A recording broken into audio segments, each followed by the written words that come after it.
Always kind enough to take some time to join us. He's getting his IFB fixed up right now, making sure that you're all set up.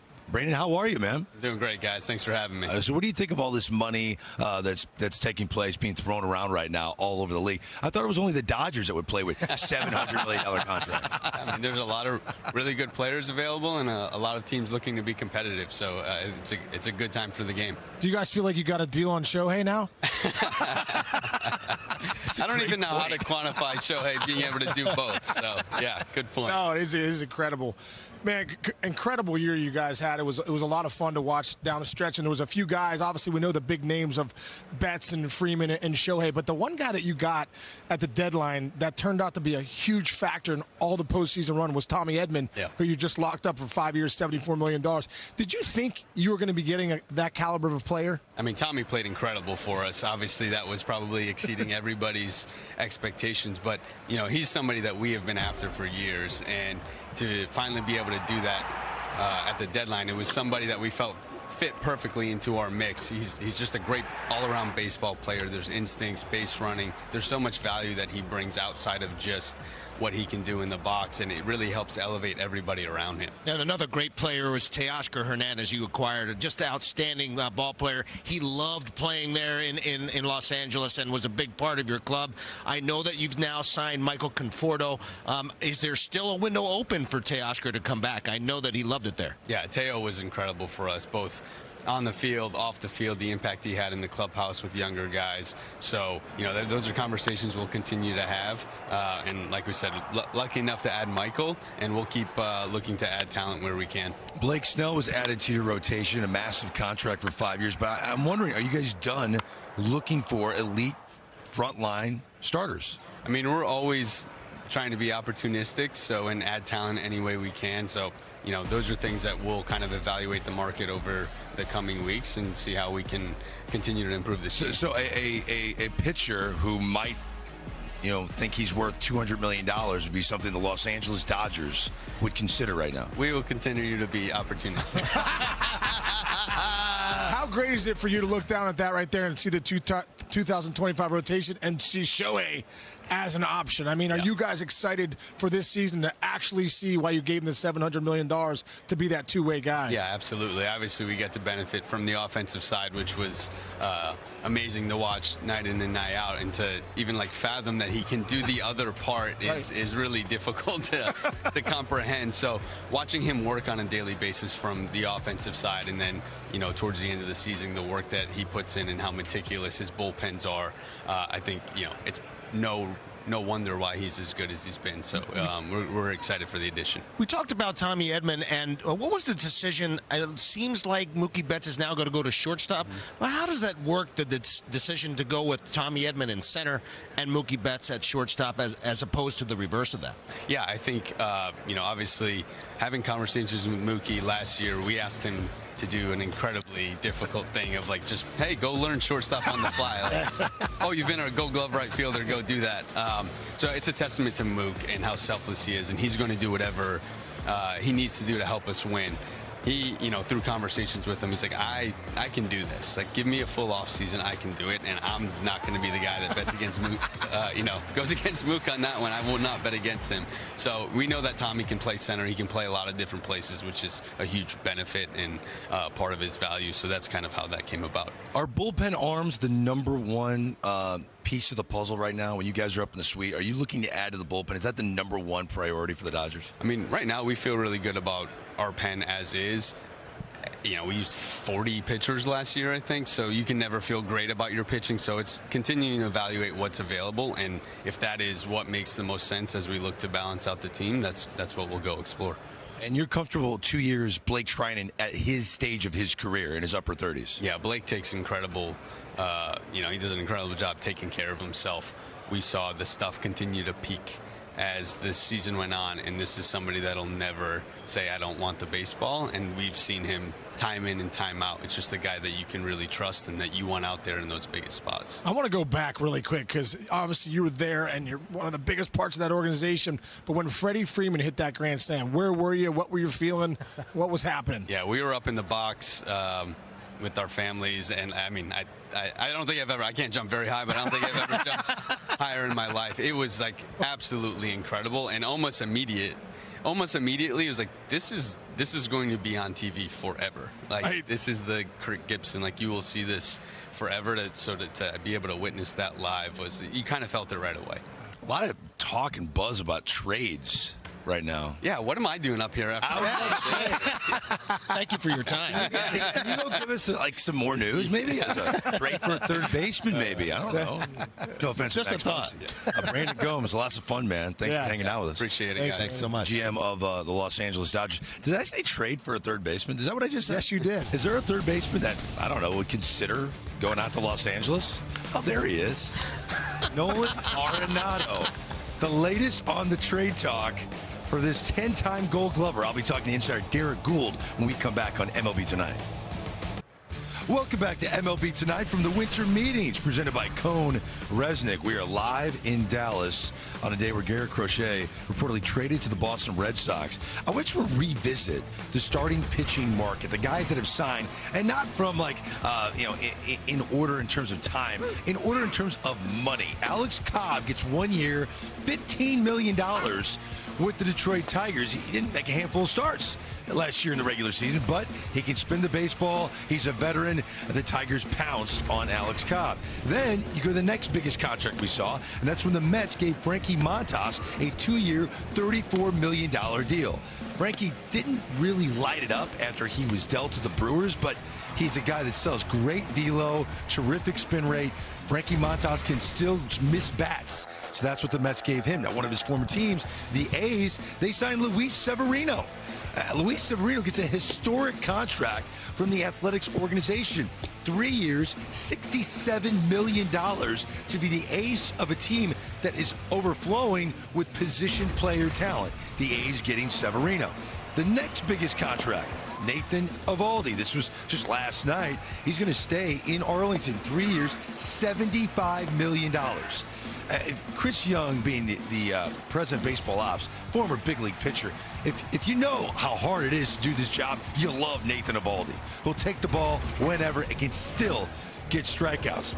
Then the San Francisco Giants watch Blake Snell leave to the Los Angeles Dodgers, who give him 5 years, $182 million. Blake Snell, with 2 Cy Youngs, is now potentially the ace of the Dodgers. We think maybe they have so many.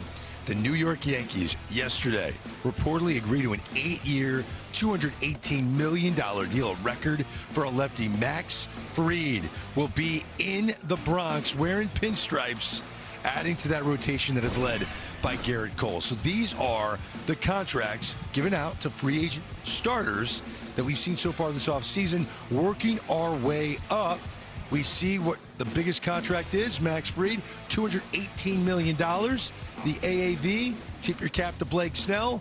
What does this all mean for Corbin Burnes? Back here inside the Hilton Hotel in Dallas is Greg with Sean Casey and Ruben Amaro Jr. What do we believe the current market is for Corbin Burnes? Does he get a bigger deal than Max Fried? Yes, he does. I mean, there's no doubt about it. And it just goes to show, you want to win a championship, you better have an elite starting pitcher. That's what it shows me with the teams going after him. But I think Corbin Burnes really, with that Max Fried signing at 8 for $218, has really set himself up. And, you know, when you think about maybe some teams he might go to, too, I mean, with the Red Sox probably now being out with Corbin Burnes, the Blue Jays and the Giants really come into play with Burnes. Are we talking $300 million? I think we're getting close. We're going to get close. I think it's going to be between 260 and 300. I think that's going to be the number. But can I die and then come back and be reincarnated as a starting pitcher, please? Don't die. Can I do that? Well, when I do. Maybe we can morph you into something. If I just throw maybe 5 in a third innings or 5 2/3 innings. Now, finally, teams are really understanding how important it is to eat up innings. Corbin Burnes can do that. He's done it. He's been one of the more durable guys over the last several years. But for me, I mean, you see the innings pitched here. He's got 194 and a third from last year. Max Fried, 174. He had some issues with the blister. You pitch and you have at least 150 innings, boy, you can rake it in. Now, I would like to see this start to increase as, you know, guys can start to develop younger players. And you're going to have to see this, because if you're going to have to put this kind of money into your starting pitchers who only throw 150 to 170 innings in a season, you're going to be in trouble. I don't know how you're going to compete the way you want to compete or be a contender every year if you're not developing your own starters who have some length and can really take the heat off of your bullpen, because the bullpens, they're just firing off too many innings. They can't handle it. They physically cannot handle it. It's not going to happen for like Detroit the way they did it. You can only do that for a short period of time. I just, starting pitching is just too darn important. That's why a guy like Corbin Burnes, though, I think has so much value. You're seeing that, 200 innings, 194. The guy's a workhorse. He's getting into the 7th, 6th, 7th, 8th innings, and you're saving the pen. So you're right, Ruben, man. For a guy like Corbin Burnes, he set himself up for where he's at right now. In the postseason, he went 8 innings, gave up 1 run. It was a terrific performance. They lost the game, but Corbin Burnes was really good. Look, it's always important when you're a free agent that to have the team that you might be leaving still want you. Right? That's when you know you're going to get paid. And this tweet from John Morosi is kind of agreeing with what I just said. The Orioles, among the teams interested in trading for Padres righty Dylan Cease, who's got 1 more year of control, as Baltimore's hopes of retaining Corbin Burnes continue to fade, trading for Cease is a legitimate option. So the Orioles clearly have been trying to keep Corbin Burnes, but the price tag, like you said, is probably soaring after the max free deal was released. I'm confused why the Padres would part ways with Dylan Cease. Well, that's A.J. Preller, man. He's a trading machine, and he's probably got a lot of ulterior motives, man. He can do a lot. Maybe he's trying to sign Corbin Burnes. Who knows? I mean, maybe he can add some talent, to move talent to go get somebody else. AJ's very, very innovative. I mean, he'll do a lot of different things, but it's going to be really interesting to see how the Orioles handle this whole, fact that they have more money. Are they going to go the extra mile to add to that really good young core group? Are they going to pay Burnes? Are they going to try to get Dylan Cease also? It'll be very interesting to see if they have the glue to do it now. Did you feel that way as a GM sometimes? Like, I haven't made a move yet. I know Preller probably feels that way, but did you feel that way? Like, we have to make a move to upgrade? There were times, I was one of those GMs that I felt like, especially if you're a contending team and you don't do anything during the deadline, I think that you let the team down. I mean, you don't want to make a trade necessarily just to make a trade, but you better try to do something to lift that clubhouse. I've been in clubhouses where nothing happens and you're like, dude, what are they doing up there? And I thought it was really important for me, for a contending team, to do something. Yeah, you get a little itchy, I think, during the course of the end of the winter meetings, and you haven't done anything and you're trying to get stuff done, but but again, I mean, you want to try to do what you can, what's best for your organization, and yeah, the itchy trigger finger does pop up from time to time. Look, I've chatted with AJ Preller, and I think he's like me. We have addictive personalities. If I don't have my coffee, my eye starts to twitch, right? I'm addicted to caffeine. Clearly I am. I think AJ's addicted to trading. Yes. And his eye's twitching right now, and he's got to make a move. AJ, we're waiting for you, man. I need a sip of my coffee when we come back. Things that make you go, why would the Guardians deal this guy, Andres Gimenez? And what does it mean for the other players for the Toronto Blue Jays? We'll dive into that when we come back.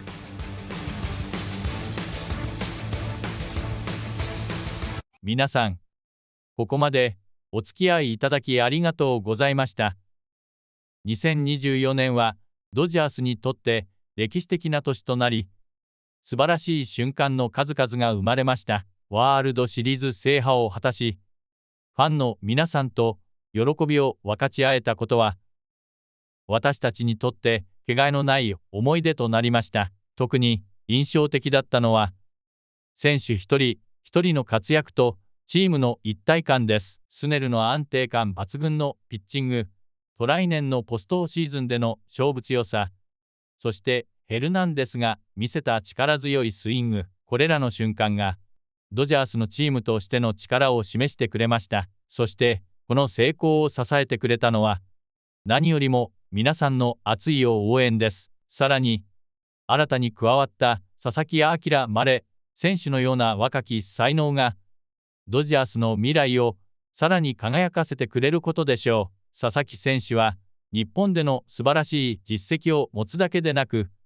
MLB での新たな挑戦に向けた強い意志を感じさせてくれます。彼が青いユニフォームを着て、マウンドに立つ姿を想像するだけで、これからのシーズンがいかにエキサイティングなものになるかがわかります。2025年に向けて、私たちはさらに進化を続けます。新しい選手たちの加入とともに、既存のメンバーたちが持つ経験やスキルが融合することで、ドジャースのチーム力はこれまで以上に強力なものとなるでしょう。また、オフシーズン中には、選手たちが新たなポジションに挑戦する姿も見られるかもしれません。ベッツ選手がショートストップに挑戦するなど、選手たちの柔軟性がチームの可能性を無限に広げています。私たちは、ファンの皆さんと共に歩むことを何よりも大切にしています。そのため、